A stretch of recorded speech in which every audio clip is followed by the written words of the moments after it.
एक सुंदर शांत शहर में अमित नाम का एक युवक अपनी माँ सुधा जी के साथ रहता था।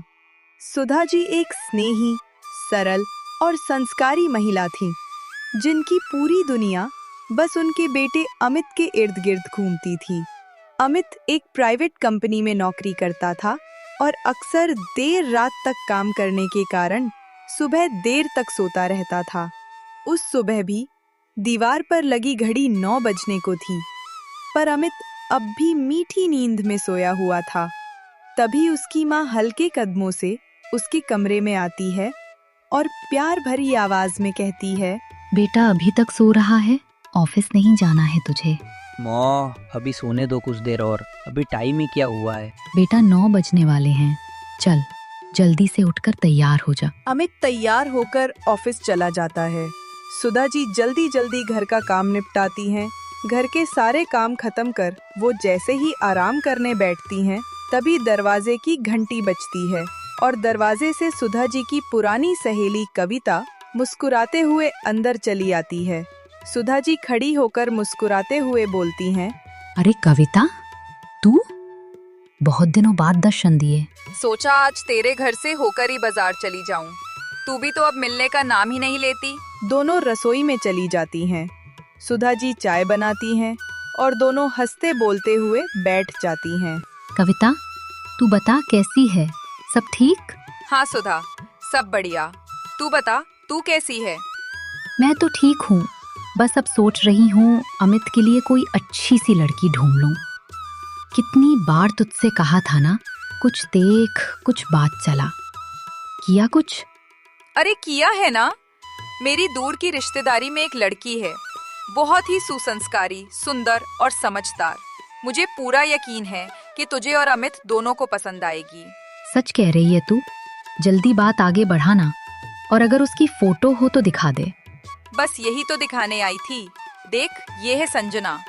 अरे वाह, बहुत ही प्यारी और सादी सुंदरी लड़की है, बिल्कुल वैसी जैसी मैं चाहती थी। तो फिर पक्की बात मान लूं?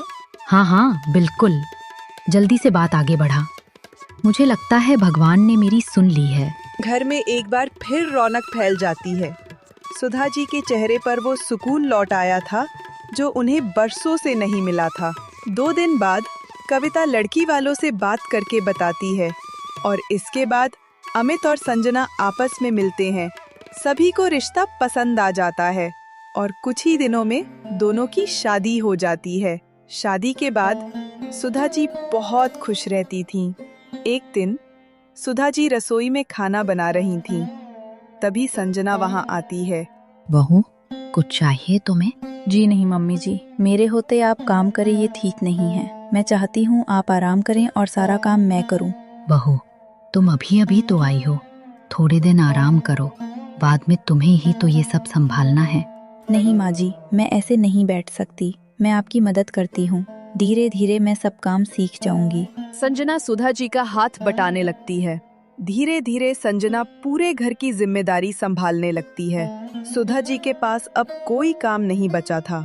वे केवल बाजार से सब्जी या अन्य घर का सामान लाती थीं। एक दिन सुधा जी बाहर से सब्जी लेकर आती हैं। वे जैसे ही घर के अंदर पहुंचने वाली होती हैं, उनके कानों में आवाज आती है। संजना अपनी सहेलियों के साथ बैठी बात कर रही थी। अमीशा, तू तो बहुत खुशनसीब है जो तेरी सास गांव में रहती है। तू यहाँ मौज मारती है। एक मैं हूँ जो सारा दिन नौकरानी की तरह काम करती हूँ और मेरी सास मौज में रहती है। ये सब तो तूने ही अपने हाथ में लिया है। अरे वो तो एक चाल थी अमित को वश में करने के लिए। अगर मैं ऐसा नहीं करती तो वो तो हमेशा मौके पल्लू से बंधे रहते। अब तो मुझे उस दिन का इंतजार है जब अमित पूरी सैलरी मेरे हाथों में देंगे। सुधा जी ये सब सुनकर सन्न रह जाती हैं। जिस बहू को वे इतना सीधा समझ रही थी, वो तो उनसे इतनी नफरत करती है। सुधा जी के आते ही सब सहेलियां चुप हो गईं। सुधा जी को देखते ही संजना बोली, अरे माँ जी, आप आ गईं। मैं भी अपनी सहेलियों से आप ही की तारीफ कर रही थी। सुधा जी चुपचाप किचन में चली जाती हैं। संजना, लगता है तेरी सास ने सब कुछ सुन लिया। अच्छा है, उनका भ्रम जितनी जल्दी टूटे। उन्हें भी तो पता होना चाहिए कि बेटे की शादी के बाद उनकी जिंदगी में दखल नहीं देना चाहिए। सुधा जी किचन में सारी बातें सुन रही थीं। उनकी आंखों से टप टप आंसू बह रहे थे। सीधे अपने कमरे में गई और अपने पति कमलनाथ जी की तस्वीर के सामने फूट फूट कर रोने लगी। आप ठीक कहते थे कि बच्चों से ज्यादा उम्मीद नहीं रखनी चाहिए। आपने कितना कहा था कि घर गृहस्थी छोड़कर अपने पैरों पर खड़ी हो जाओ, लेकिन मैं अपने इकलौते बेटे की परवरिश में सब भूल गई। अब क्या होगा? मैं कहाँ जाऊंगी? बहू तो मेरे साथ रहना नहीं चाहती। अगले दिन अमित के ऑफिस जाने के बाद उन्होंने संजना से बात की। बहू, मैंने कल तुम्हारी सारी बातें सुन ली। ये सब तुम्हारा ही है। इसमें चालबाजी करने की क्या जरूरत थी? आज से अमित सैलरी भी तुम्हें ही देगा। मैं बस घर में शांति चाहती हूँ। माँ जी, वो आपके रहते तो हो नहीं सकती। मैं अकेले रहना चाहती हूँ, मौज मस्ती करना चाहती हूँ, लेकिन अमित आपके बगैर नहीं रहेगा। सुधा जी को धक्का लगा। वे अपना सर पकड़कर सोफे पर बैठ गईं। बहू, तुम आखिर चाहती क्या हो? माँ जी, मैं चाहती हूँ कि आप अमित को बिना बताए किसी वृद्धा आश्रम में चली जाएं। अमित को मैं कोई न कोई बहाना बनाकर समझा दूंगी। आप चाहें तो हमारी खुशियाँ हमें दे सकती हैं। लेकिन बेटी, मैंने तो कभी तुझसे लड़ाई तक नहीं की। मैं किसी के साथ एडजस्ट नहीं करना चाहती। आप कल ही चली जाएंगी। जो कुछ आपको ले जाना हो ले जा सकती हैं, लेकिन अगर आपने अमित को इस बारे में कुछ बताया तो अच्छा नहीं होगा। सुधा जी जैसे जड़वत हो गई थीं। जिस घर को उन्होंने और उनके पति ने बड़े प्यार से सजाया था, वह एक पल में पराया हो गया। उनकी आंखों से आंसू बह रहे थे। वे चुपचाप अपने कमरे में जाकर बिस्तर पर लेट गईं। आज उनका मन कर रहा था कि कोई चमत्कार हो जाए और उनके प्राण इसी घर में निकल जाएं। रात को अमित के सो जाने के बाद संजना सुधा जी के कमरे में आती है। माँ जी, आपने अपना सामान पैक कर लिया? बहू, मुझे घर से मत निकाल। मैं यहीं एक कोने में पड़ी रहूंगी। आपको एक बात समझ नहीं आती। आपके रहते अमित कभी भी पूरी तरह से मेरा नहीं हो सकता। अगले दिन अमित के जाने के बाद संजना सुधा जी के लिए कैब बुक कराकर उन्हें वृद्धा आश्रम भेज देती है। शाम को जब अमित आता है, अमित, आज मैंने तुमसे पूछे बिना माँ जी को तीर्थ यात्रा पर भेज दिया। वो मेरी सहेली है ना, उसके पापा ने टूर बुक किया था। पूरी बस गई है। आज आखिरी दिन था। 2 महीने के लिए वे गई हैं। संजना, मुझे फोन तो कर सकती थी। पता नहीं माँ के पास पैसे भी हैं या नहीं। अमित, मैंने उन्हें पैसे दे दिए हैं और सारा इंतजाम टूर वाले कर रहे हैं। चिंता की कोई बात नहीं है। इसी तरह 2 महीने बीत जाते हैं।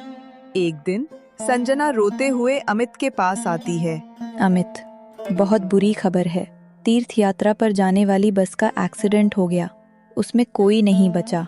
ये सुनकर अमित रोने लगता है। मुझे टूर वालों का नंबर दो, मैं वहाँ जाकर देखना चाहता हूँ।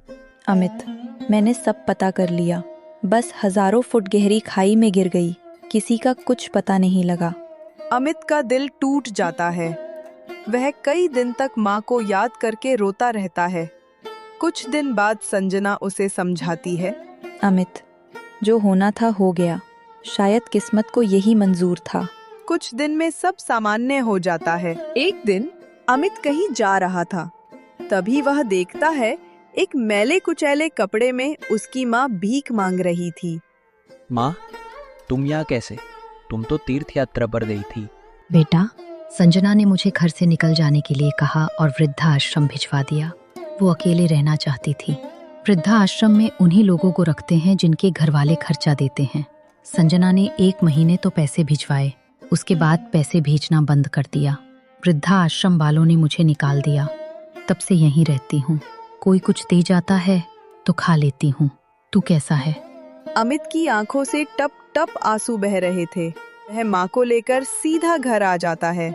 सुधा जी को देखते ही संजना घबरा जाती है। संजना, तुमने मेरी माँ को मरा बताकर झूठ बोला। अब तुम इस घर में 1 मिनट भी नहीं रह सकती। ये तो खुद ही यहाँ नहीं रहना चाहती थी। चुप रहो, कितना झूठ बोलोगी। चलो निकलो यहाँ से। बेटा, बहू तो घर की लक्ष्मी होती है। इसे घर से मत निकाल। मेरा क्या है, मैं कहीं भी चली जाऊंगी। तुम दोनों सुख से रहो। माँ जी, मुझे माफ कर दीजिए। मुझसे बहुत बड़ी भूल हो गई। मेरी यही सजा है कि मैं इस घर से चली जाऊं। नहीं, मेरे होते ये नहीं हो सकता। अमित, इसे माफ कर दे और खबरदार जो बहू को कभी घर से निकलने को कहा। संजना सुधा जी के पैरों में गिर जाती है। दोस्तों, अगर ये कहानी आपके दिल को छू गई हो तो वीडियो को एक लाइक जरूर करें और कहानी जंक्शन चैनल को सब्सक्राइब करना बिल्कुल मत भूलना। कमेंट्स में बताइएगा आपको कैसी लगी ये भावनाओं से भरी कहानी।